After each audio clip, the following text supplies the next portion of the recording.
Act 1. Chapter 1. Song of Sparrows. Day cracked over South Nye, sending rays of sunlight through worn shutters as if there was still a semblance of hope for those asleep behind them. But a vain thought like that would never enter the mind of anyone in the prefectures of the condemned. To them, the coming of the new day's sun was an insult, one more reminder of who they were, the burden it placed on them, and the impending daily insults from their captors. Night was the only reprieve they could hope for in their glorified prisons. Sleep might allow them to forget their lot.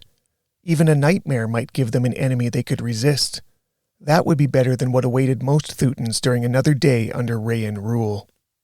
If the morning sun wasn't bad enough, it barely preceded the dull blue glow of the floors that intensified thereafter. The glow came from a cascade of small lights embedded in them. Well, they weren't lights as such. They were tiny asparite gems that glowed. Everywhere in the prefecture was paved with the things. Anyone who had never seen them before could be forgiven for thinking them captivating or beautiful. But for those forcibly roused from the escape of slumber, the gems were the first immutable reminder of their slavery. In Call 19, it was the same day as every other before it in Hela's 12 short years. Before she could even attempt to remember her dream, the blue light wrenched her from her bed to a standing position. It was an unsettling sensation trying to get your bearings in the conscious world only to realize you were already standing. But this was the power of Asparite Gemstone over Hela and her people, the descendants of Theut. She was an average Theutan girl, with shoulder-length raven hair that she wore in a short ponytail. Her brown eyes were typical of her people, while their Rāyin masters were a dull blue. Also typical of her Theutan heritage was her fiery personality, maybe even more so than the average Theutan girl. The muffled sound of a sparrow chirping from the windowsill was the first thing to garner Hela's ire that morning. She flung open the shutters. Go cheer some Rāyin, you flying rat!" She realized her voice was louder than it should have been when Godin hissed from the adjoining room. "Hela, be quiet for Grom's sake! That bird's song is probably going to be the best part of your day. It's done nothing to deserve such treatment." Hela scoffed at the rebuke, but she knew he was right. Despite his faults, Godin was nothing if not protective. It was a strange sort of protectiveness, though, not like a mighty defender, more like an abused dog, or someone who knew the consequences of his younger cullmate's actions. "Hurry and ready yourself for blessings," he urged. "We still have time for the prayer if you don't drag your feet." "All right, fine, I'm moving. I'll be in the common in 3 minutes." Glaring at the recalcitrant sparrow one last time, Hela gave her face a quick wash and headed for the common area. Godin was already there, tapping his foot on the faintly glowing floor. A stout man with a somewhat unkempt graying beard. 2 of the other 3 members of Call 19 were waiting with him. Tallin, a beanstalk with the disposition of a young boy, and Farah, a 19-year-old girl with a salty attitude who backed Godin in everything as if it was her job. Hela was contemptuous of all 3 for various reasons.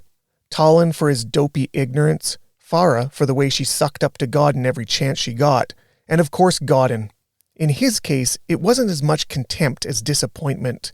He was the eldest of the Call, old enough to even have gray beginning to overtake his dark hair. That was a rarity amongst Theutans, something to be desired and revered. To live long enough to have gray hair meant you were strong and wise, yet Hela saw neither of these qualities in Godin. What strength should be present in any child of Grom was either absent or worse, purposefully squelched. And though she could understand the case for Godin's wisdom, it was only a wisdom meant to serve the meager task of daily survival. "Doesn't he feel shame for his meekness?" she thought. Then she realized something. She wasn't the last to the common this morning. They were missing the 5th member of their call. That wouldn't be any cause for concern if it was anyone but her younger brother, Senna. "Well, I'm pleasantly surprised by your punctuality this morning, Hela. You may notice you forgot something in your haste," Godin snarked.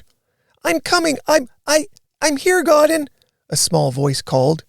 Senna came barreling around the corner of the sleep chambers into the outdoor common. 3 years younger, he bore a remarkable resemblance to Hela, in every way bar his temperament. Senna possessed a rare trait amongst Theutans: tenderness. "Ah, yes, your brother. That's what you forgot," Godin needled a now red-faced Hela. All right, we're all here now. Could you start your prayer before the peaceman gets here? Hela barked.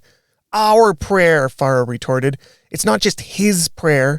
Any Thutan who hopes to attract Grom's love should be so lucky to have someone like Godden say this prayer over them. Oh, how Hela despised that suck-up. Yes, enough, Godden agreed. We're wasting time now. Everyone come close and hold shoulders. Tallinn, Farah, Hela, Senna, and Godden circled around and held each other's shoulders as Godden recited the plea of love.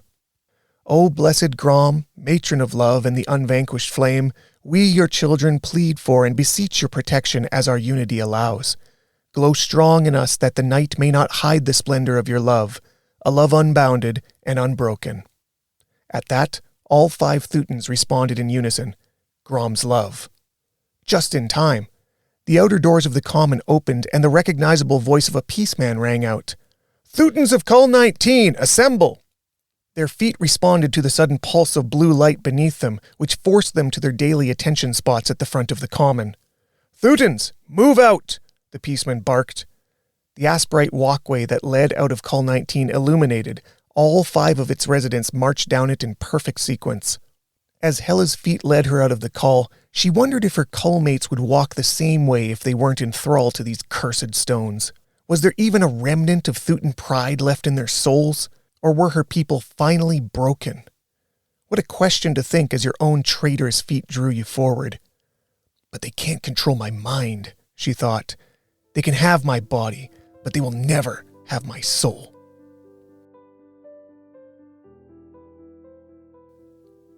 The solitary peaceman took the rear as the 5 Thutans of Cull 19 marched through a labyrinth of causeways at the direction of the ambient blue glow on the ground before them.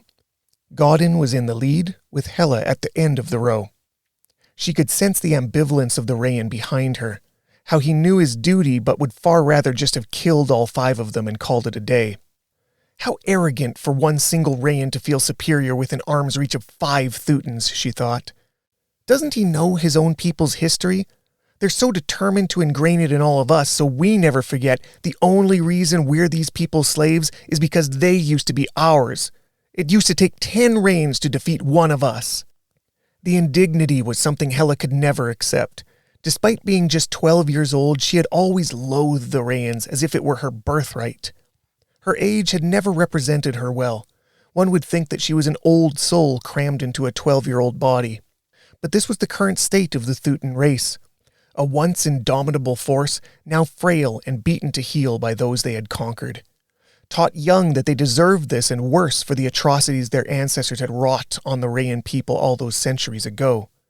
Worst of all, they were supposed to be grateful for the mercies the Rāyin Empire bestowed on them. They called it peace. Rāyins were forever preaching their religion of peace. The god of the Rāyins, Sol, was supposed to be the bringer of peace. That sounded good from the wealthy halls of their monasteries. In reality, the peace of Sol was something to be avoided at all costs. They walked with a brisk pace for what seemed like twice as long as normal. Hela began to wonder where they were going. Cull 19, halt! The peaceman gestured. The Asprites stopped them as if on cue. Proceed to your daily blessings. Today, grid 202D and E. He flipped through a couple pages on his clipboard. 2 to D for grime removal, and 3 to E for waste reclamation. 2 massive metal doors eased open to their right. The asprite glow flared and led them through as the doors closed behind. It was as if they had entered a new world. The blue glow beneath their feet vanished as they reclaimed authority over their movements. The street and the buildings that flanked it were decorative yet stately, compared to the monochrome block-like architecture inside the Thutan Culls of Selthnai Prefecture. This was the inner round of Epōle, the capital city of the Rāyin Empire. Hela had only been to the inner round a few times. Each day, peacemen escorted the Culls to a different part of the city to begin their blessings. Godden said this was to prevent any Thutans from becoming familiar with their surroundings. It was hard to attempt a revolt if you didn't know the lay of the land. And within the thousands of grids to the capital, they might never see the same grid twice. Godden pointed to 2 nearby closets full of cleaning supplies. Farah, gather what we need for waste reclamation. Me, you, and Tallinn will take 202E. Hela, take your brother and grab supplies for grime removal. Head to 202D, do your best work, and for Grom's sake, don't lose Senna. If you expect to eat tonight, you won't be able to coast on our efforts. Meet back at these closets as soon as you hear the grace horn." Hela didn't get a chance to dispute any of the orders or slights Godden had just barked. The two groups split and headed towards their tasks. With tools and cleaning solutions in hand, the two siblings followed the ornate signs from their entry point in search of Grid 202D. Thankfully, it wasn't far. During that short walk, their jaws dropped at the opulence surrounding them. Marble and gems, pillars and steeples. Just seeing the range of colors was reward enough for the two Thutan youngsters. Hela had one eye on her brother, who was gawking at the wealthy Rāyin strolling by in the street. At the same time, she was scanning for Rāyin peace stations. Sure, there were peacemen in the open on every street corner, but there were also hidden threats. A barred door, a mirrored window, a conspicuous grate. Any or all of these were possible portals for a platoon of shock troopers. All too soon, Hela and Senna arrived at their assigned grid. Looking around, it was obvious that there wasn't a speck of grime anywhere. Everything was so clean it looked brand new. Hela's mouth twisted. They couldn't just stand around doing nothing, and cleaning spotless surfaces wouldn't count towards their meals. But if she didn't figure something out soon, her inaction could be misinterpreted as scheming by one of the nearby peacemen. Senna pulled on her sleeve, pointing towards the sky. "Hela, we could go up." She followed his finger. Near the top of a 5-story building beside them was an elaborate artistic outcropping of marble figures. The chances of those being cleaned even once this year was low. It could work. The obvious downside to the idea was getting up there. Not physically, as there was a utility ladder to the side of the building that led to the roof. The problem was the peacemen. She'd have to request access from one of them. Doing so was putting your fate in the hands of chance. Any given peaceman could, for any or no reason at all, see your approach as aggressive and respond to you in kind. Hela didn't have a better idea, though. It was time to start moving with purpose, or the peaceman would come to her instead. She appraised her two options, one peaceman to the left and the other to the right, flanking the building. Instinctively, she headed towards the younger of the two, pulling Senna close to her side. When they were within 3 strides of him, both Hela and Senna lowered themselves to both knees with their arms stretched out wide. "Vital peaceman of soul, I, Hela condemned of Call 19, beseech you." The young peaceman gazed down his nose at her, shifting from foot to foot. Hela sensed that no Thutan had ever formally addressed him before. "Get up," he ordered. "What's your problem? Why aren't you working?" Hela and Senna put their arms down and rose to one knee. "We are blessed with grime removal today," Hela explained. "A large amount of grime has been missed near the roof of this building. We humbly ask to gain access to the utility ladder in the alley so we may fulfill our blessing." "The ladder? Why the roof? Isn't there something else you can clean?" he asked. Hela shook her head. "Your grid is so clean already, there's no grime left to remove besides in that area. We don't want to miss an opportunity to be blessed today, and we will be careful to remove what little grime remains in Grid 202D. The young peaceman narrowed his eyes at the two children, then looked up towards the roof. After a long moment, he reached for the device on his breastplate. "PM 40 to Station D. 2 condemned escorted to the outer roof of 1625 202D. Clear?" A voice answered through the device. "To the roof? Clear?" "True, the roof. Required for blessing completion. Clear," the peaceman confirmed. "Clarified. Continue. Be the peace." The young man switched the device off and motioned to the two. "Follow quickly." He fast-stepped towards the access ladder.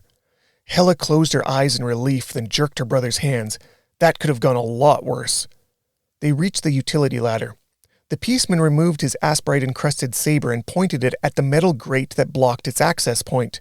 The lock spun open and the grate swung to the side. Hela stiffened, and Senna let out a small, audible gasp. "Follow the ladder all the way up. Don't stop or detour, because I'll be watching," the young peaceman cautioned. "The grate will lock behind you. I'll be back before your grace horn to let you down. Do a good job. You won't be allowed back up again." Hela bowed. "Peace to you." She helped Senna up first before beginning the ascent herself. 5 stories was a longer climb than it looked from the ground, especially while hauling the cleaning supplies that they had brought with them. Once they were on the rooftop, both Hela and Senna gasped at the view. Just the fresh air blowing against their faces was foreign enough, but the view was incomparable. From that height, Higher than almost any other building in the grid, they could see beyond the grid in all directions.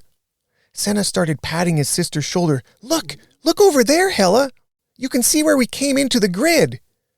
Hella opened her mouth to reprimand him for speaking so loud in the open, but then remembered no one could hear them up here. She followed Senna's finger and also drank in the aerial view of those reinforced gates where they had entered the inner round. Until now, it had been impossible for her to visualize the connection between the guarded causeways they walked each morning, but now it was all clear.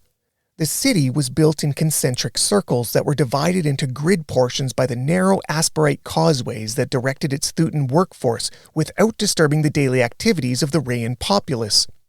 Its design was orderly and subtle in the way it blended into the architecture. You could even call it impressive if you weren't otherwise trapped by its underlying purpose.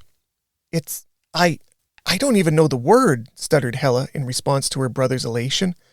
But let's enjoy the view while we're cleaning. We don't know for sure if they can see us up here or not. Senna nodded, still wearing a broad smile. To his credit, there was grime along the tight edges between the robust artistry that framed the edges of the roof. So they both went to work on it, enjoying the closest thing to freedom either of them had ever experienced. 3 hours passed in a way that was foreign to both of them. They were actually pleasant. Hella could never have imagined thinking such a thing about the forced labor Rāyins called blessings. Just wait until I tell Godden about this tonight. So much for a noisy bird being the highlight of my day. While she was playing out that scene in her head, an unexpected commotion brought her back to reality. It was at the street level in a clearing several buildings away where a wooden stage was being erected. Far enough that it must have been in a different grid point. 202C, maybe? What's happening over there, Hella? Senna gestured with his chin. I don't know, but it's coming from that opening down there, she pointed. See? Both of the curious siblings squinted at a single Thutan worker in an altercation with a Rāyin peaceman. Senna let out a shocked, "No way!" Hella didn't even try to shush him because he'd only voiced what she was thinking. Perhaps the only difference between them was how they viewed the spectacle. Senna was staring unabashedly, whereas Hella felt a nervous excitement. Finally! Do it! Show him! Show him your strength for the love of Grom! Then, against all odds, he did it. The Thutan struck the peaceman, and hard. No way! This time the exclamation came from Hella. Both she and Senna were transfixed at the sight, another on a growing list of firsts for them today. What are you going to do without your asperite roads now, coward? What happens when you actually have to defend yourself? Hella scoffed. The unnamed Thutan landed 2 more powerful punches. Each of them was like a glorious victory in Hella's heart. But, as if to answer her previous boastful questions, the Thutan's next incoming blow froze in place.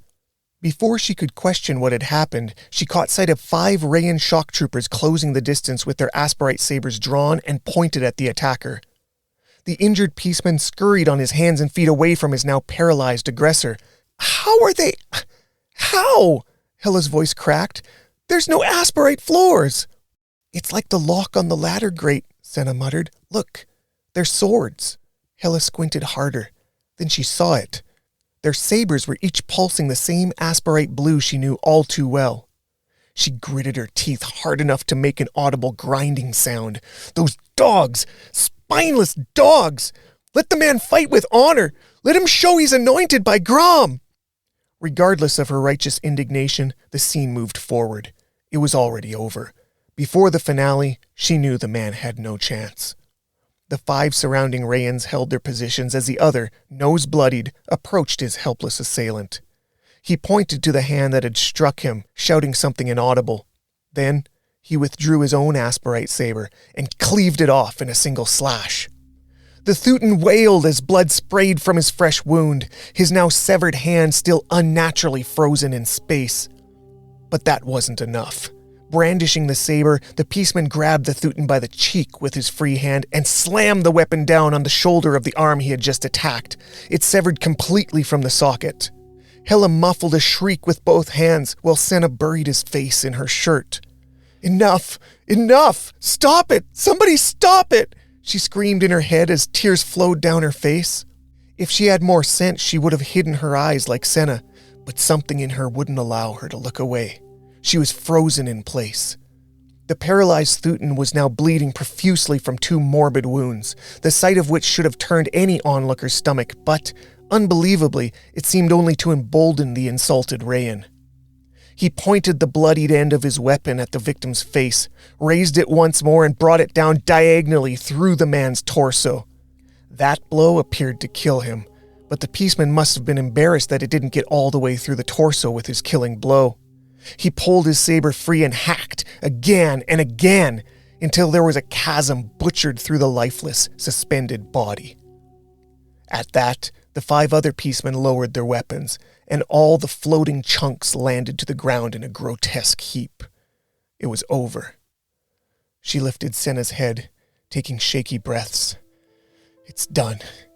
Don't look that way. Go back, finish scraping your grime."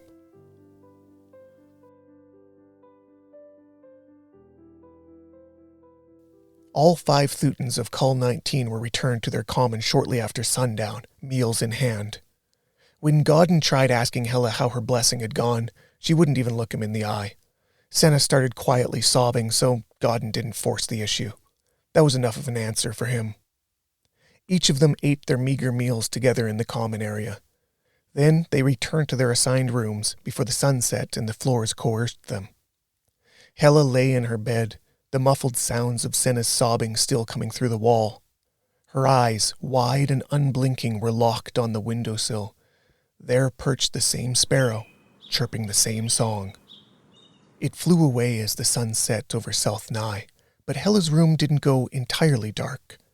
Her eyes, still braced wide, were glowing with a faint but undeniable crimson-red aura.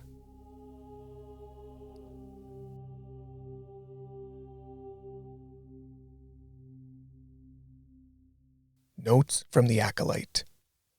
Though not the only city in the Rāyin Empire, Epōle houses the highest population as both its capital and the center of cultural, political, and religious power. It is built in a circular shape that divides the city into 5 concentric rings, the inner 3 being the most important. The entire circumference of the city is ringed by the prefectures of the condemned, broken up into 4 distinct prefectures: North Nye, East Nye, South Nye, and West Nye. Each prefecture houses 50 culls, and each cull houses only 5 Thutins, who serve as Rāyin slaves inside the city.